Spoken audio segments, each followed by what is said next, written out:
Welcome back, one and all, to another episode of Chronicles Review with the Less Than Stealthy Ninja Street Team. It is your boy, Cosmic Boss, and Aranya Mist. What's up? And we are here in a parking garage underground hiding out from the Strigoi. So, uh, you know, be on the lookout, everybody. Keep your head on the swivel, keep it light, keep it tight, keep the steak with you, garlic in your mouth or spit. They get in your face. That don't work. We've seen enough. It don't work. The Strigoi will come for you. Watch out for the Strigoi. They are everywhere. But no, as you can see from the title of this one, we have a bit of a different one for you today. We saw first a play titled Clue, Yes. based on the film, based on the game. Yes. So, and then we also saw The Invitation, the vampire movie with I forget her name. Just look it right here. Yes, let me pull So, for the record, Clue was a birthday present for me that. because I love plays, fun plays, not boring, you're going to cry or some craziness play, but like fun plays. And so, went to go see Clue, and that was really exciting. I had been eagerly awaiting to go to another play because I enjoy them. And I don't know how many of y'all are from Houston, but I think we have a pretty good play area. Yes, one of the best in the country. Our Alley Theater, that puts on the theater productions. I used to work there, so this is how I know this. Has a bigger costume department than most Broadway productions and SNL in New York. So, entirely run on donations. So, yeah, very fun place. We've had a lot of good names come out of there. Uh, Most notably come to mind is Lee Pace. Love Lee Pace. Love Lee Pace. But yeah, so go check it out if you're ever in Houston. It's in the theater district downtown next to our ballet and our symphony and our Jones Hall where they do theater under the stars if you're into show tunes and stuff like that. So great little place. But yes, so in addition to Clue, which is based on, like I said, we're gonna start with Clue because that was the first part of the day. Yeah. Like I said, based on the movie, uh, which is starring a very big cast of people. Yeah. One of my favorite movies ever. I could put that movie on anytime, any day, and enjoy the hell out of it. It's fun. It's funny. Like, and the play it did not disappoint. It was awesome. It was funny. It was smart. There were a lot of very, very funny moments in it. Like, you just gotta, if you're a play person, I would personally recommend go see a play or two sometimes, because it's a lot of fun, and supporting those actors is amazing. Yes. I used to have a best friend who was into plays in high school and stuff, and talking to him, helping a little bit backstage and stuff, it's a big deal, and the support means everything. And this was great. It was a lot of fun. It was a lot of fun, a lot of laughing. Oh man, like, here's the thing. It basically redid the movie almost shot for shot. They did speed up a few things, but it's theater. So, but it still held together, and you still got the whole story. Yeah. And it was still very funny. All the characters came through, but because it's also theater, they added a little bit more. Yep. And like, you got to see a bit more of the characters. It was a lot of fun. Oh man. Like, every character shined through in this, like from Mrs. Peacock to Mrs. White to Colonel Mustard. Oh my god. Oh my god. Mr. Green, Scarlet, Miss Scarlet, Yvette, Wadsworth. Like, oh man. Like, I would say go see it, but they said tomorrow is the last day, I think. I think it is. Yeah. So hopefully they bring it back one day, because this was great. It was. It was just it was very, very funny. It was very funny. Yeah. Like, it throughout from start to end, we were damn near just laughing. Yeah. Constantly. Loud. Like I laugh loud. I don't care. right. Everybody in there just laughing loud. Oh man.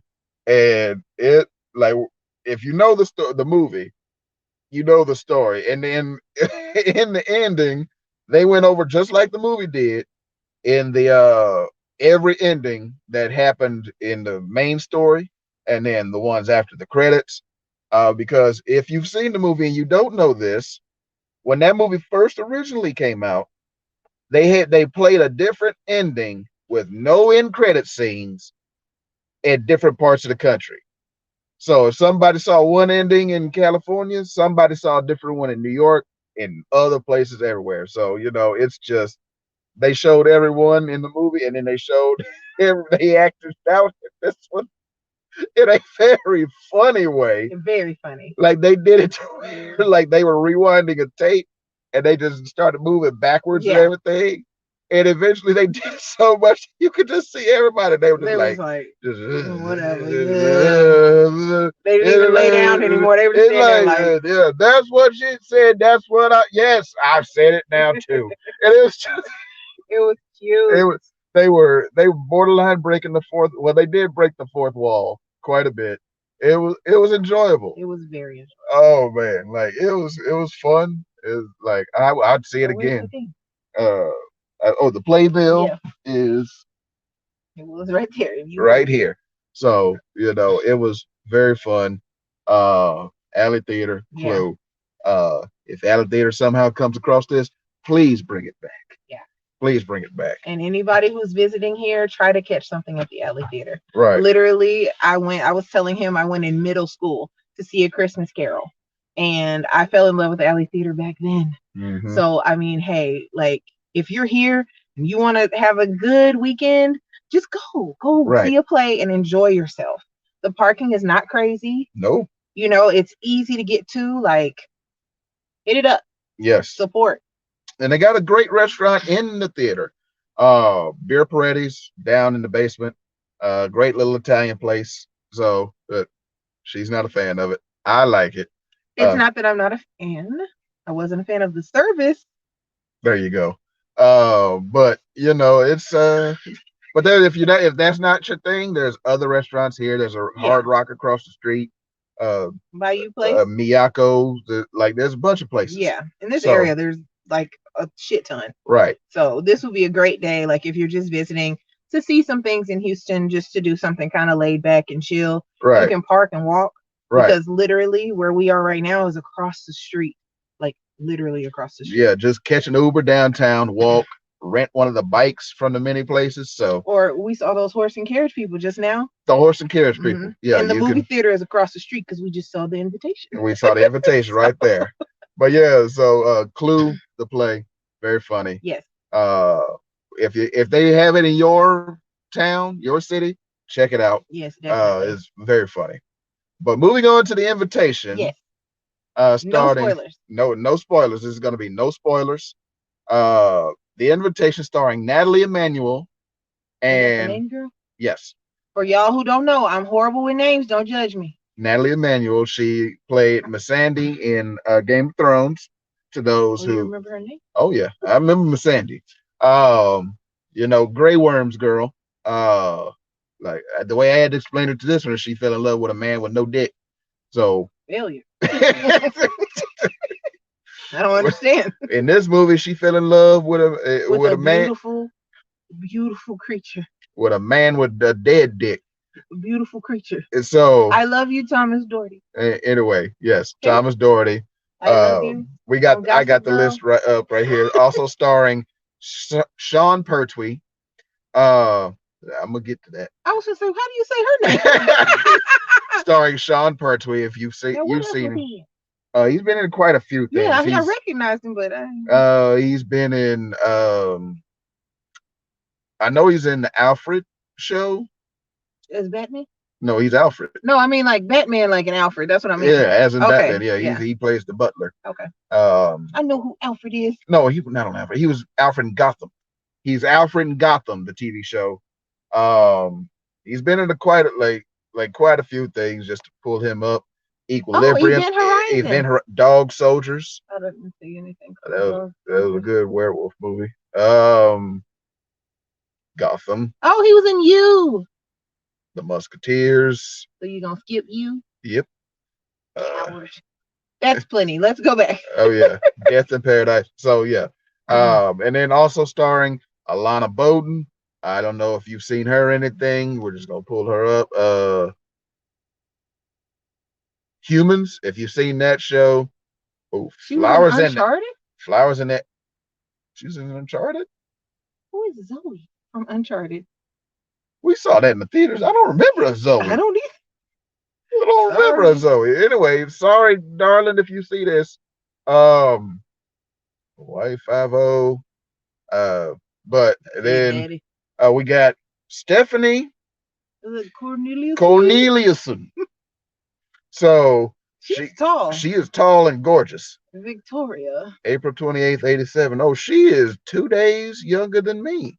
Okay. He was born in 92. Don't let him lie to y'all. Shut up. She's in Mr. Robot. Oh, she was in Legion. Oh, she was in that Legends thing, the DC Legends. As Dr. Valentina. He both be scrolling fast. He don't care about nobody reading but himself. I read fast. Whatever. I can't see that far. But yeah, so and then that's probably the most famous people in this movie. Don't talk about Mrs. Potts. We ain't gonna talk about Mrs. Potts. But if you don't know what this movie is about, a young black girl played by Natalie Emanuel lives in New York, working, doing her thing. Does a DNA test, finds out she's related to a family in England. Like most of us. Yes. So her cousin contacts her, and if you've seen the trailer, her friend says that is the whitest man I've ever seen. Which is hilarious. Very white. And so like they meet, he invites her to the wedding. She flies out there like a dummy. She gets pulled into a bunch of madness. Basically goes to the house. Well, no spoilers. No spoilers. She meets the Lord of the house, Walt. Oh boy. He's got a sharp smile, I'll say that. I was saying this all through the film. All through the film. Legs agape. Anyway. So much. You are a beautiful man.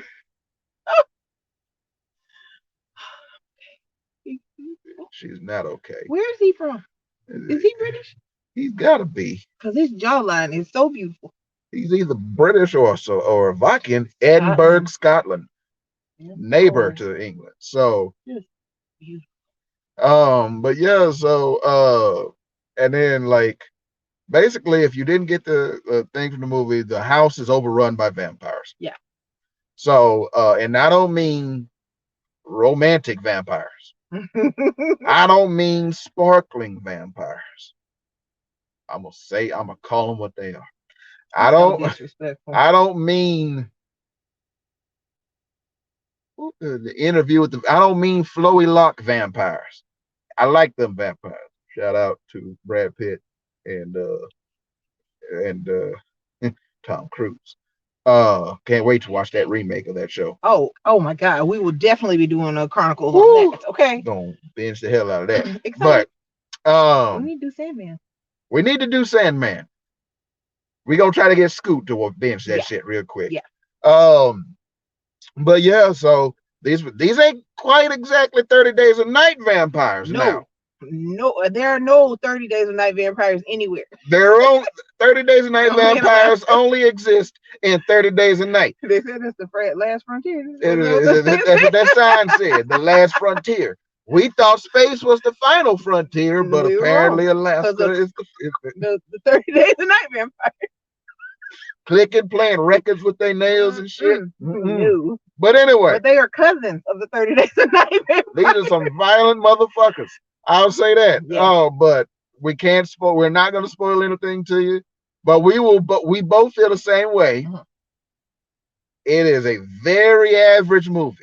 What is your 1 to 10 score? Rank 1 out of 10. I'd say 6. I give it a 7.5 for a PG-13. They were able to slip in a lot of death. Yes. Okay. With that, I'll say about a 7.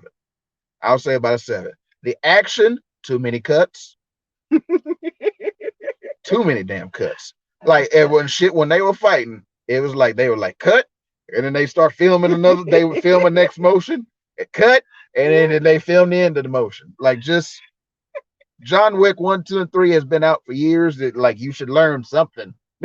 So, but the anyway, budget, and it's PG-13. John Wick 1 was low budget. But anyway, um, so too many cuts. There's a lot of slow-mo walking for no reason. A lot of blurred vision for no reason. Because if you notice, the blurred vision had to do with something death-wise. So that was their way of getting away with There you certain death go. Yeah, scenes there you in go. PG-13. That was their way of like cutting Honestly, things. if it would have been rated R, I probably would have given it 8.5. If this had been rated R and they would have kept everything more seamless and more into the movie, yeah, the movie needed to be longer. Because here's the thing with vampire films, they require a lot of explanation because most vampires are old as fuck. And when you have somebody old as fuck, we want to know where you came from. We want to know a little bit more of your backstory, the backstory of your bride. We need to see the escalation of the fight because here no. And what I mean by that, vampire versus human. I don't care if it's human vampire hunter versus vampire. There has to be an initial conflict where human realizes, oh fuck, oh fuck, oh fuck, oh fuck. And vampire lets their dick just swang in the wind because they know you can't touch nothing I do.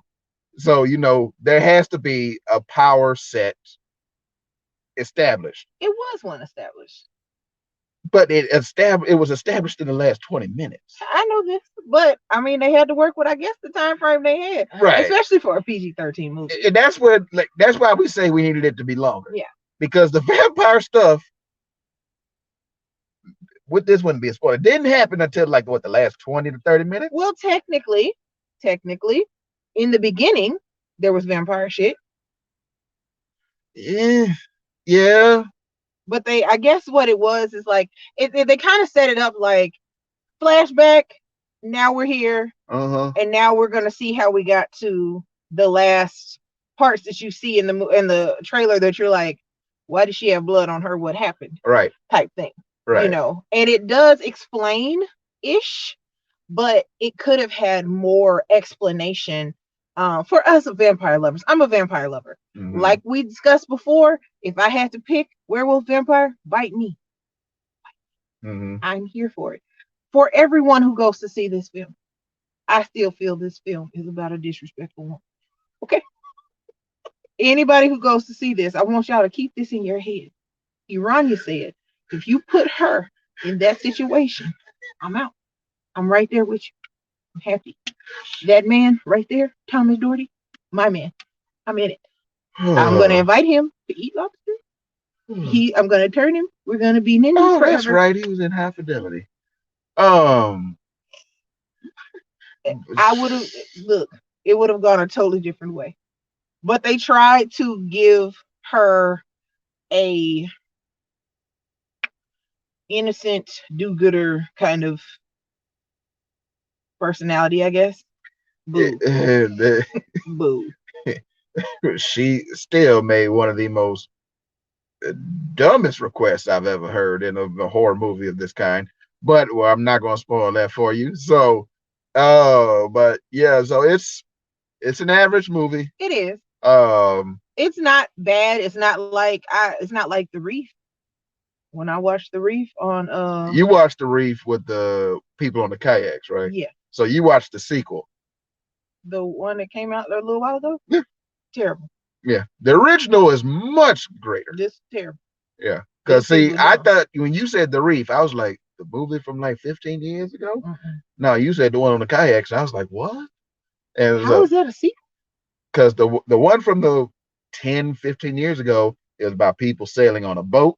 The boat capsizes in a storm and they try to swim to an island and they're stalked by a shark. And this is just people purposely going out in the kayaks like, we gonna go in the kayak. So we're not gonna get into that. This is not about that. Anyway, I've seen worse recently. A lot worse. In fact, what did we watch that I gave a 6.5? What did we just watch? What did we just watch? We watched way too many movies. It wasn't Men. No. We had a lot to say about Men, but we horrible. It wasn't Bullet Train. We loved Bullet We love Train. Bullet Train, and then we went to see Bodies, Bodies, Bodies. Bodies, bodies. That's what it was. Bodies, bodies, bodies. I would say Bodies, Bodies, Bodies was more entertaining than this. To me. Look, a garage.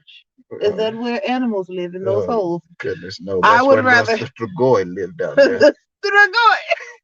But anyway, I would rather watch this. I enjoyed this, but I think I'm a vampire whore too. You know, even and I like slasher stuff, but I like vampires more. Like I'll take any vampire story as long as it's not super lame. I'm in it to win it. So it did have an interesting take on an old vampire tale. Yeah. I will say that. I would have loved to seen more of that. Yeah. Would have loved to seen more. I would have loved to see more sex. But okay, y'all think I'm a pervert. But vampires are normally sexual. They're normally very sexual. Their sexual fluidity, everything. And it's just like, where the sex at? Like, what's happening? Where the sex? Anyway, she wants true blood vampires, and that's fine. So, but yeah, so it, you know, it was just a very okay vampire movie. Like not the best vampire movie I've seen recently. No, I mean, probably the best one I've seen recently was that one on Netflix. The one on the airplane with the mother. Didn't you see that last year? Yes. But anyway, that was pretty good though. Right, exactly. So that's a little old. They don't make many vampire movies anymore. So, but I enjoyed it, and I mean, yes, I was yelling through the whole movie because, again, because he is a very pretty man. So beautiful. But so, if you're into vampire movies, go check it out. Yeah. This is a pretty okay movie. No spoilers. Let us know your favorite part below. Right. We're not going to tell you our favorite parts other than the beautiful man Thomas Doherty. Him being in it, him smiling. Right. Brighten my whole day. You understand? So anyway, like to thank y'all for joining us. Shout out to Lady T for joining us at the movies today. Thank you, Lady T. She had to go, but shout out to you. We appreciate you. Always. Yeah, we'll see you on the next one. Yep. Don't know what that'll be. Greatly yet. The only thing that's popping in my head is Black Panther 2. That's not till like November. That's why it's weird. It's the that only thing. One movie with the girl with the hair in her mouth. The Goodbye, Sweetheart 2. Pray for the Devil. Run, Sweetheart, Run. That wasn't it. That was that movie with the girl. Yeah, but remember, we saw on IMDb that it's coming out in October. Coming out in October. So they delayed this movie by 2 years. We were waiting for it since 2020. 2019. 2019. Because this was pre-pandemic when we saw the trailer. So, yeah. It's a lot of stuff coming in October. So, I'm excited about that. Right. Renfest for us. We're going to be at Renfest. We're going to try to be there on the ferry on the Faye Day. So, yeah. So, and also Houston Horror Film Festival pop-up is at the end of October. Yep. Everybody come out and support. We will be there. Yep. Early. So we got a lot of other stuff coming up. Just stay tuned. Thank you. And be sure to check us out on Twitch at Less Than Stealthy Ninjas. We're playing Conan again next week. Hopefully this time the purge happens. Yeah. So we'll see y'all soon. Y'all be good. Peace, everybody.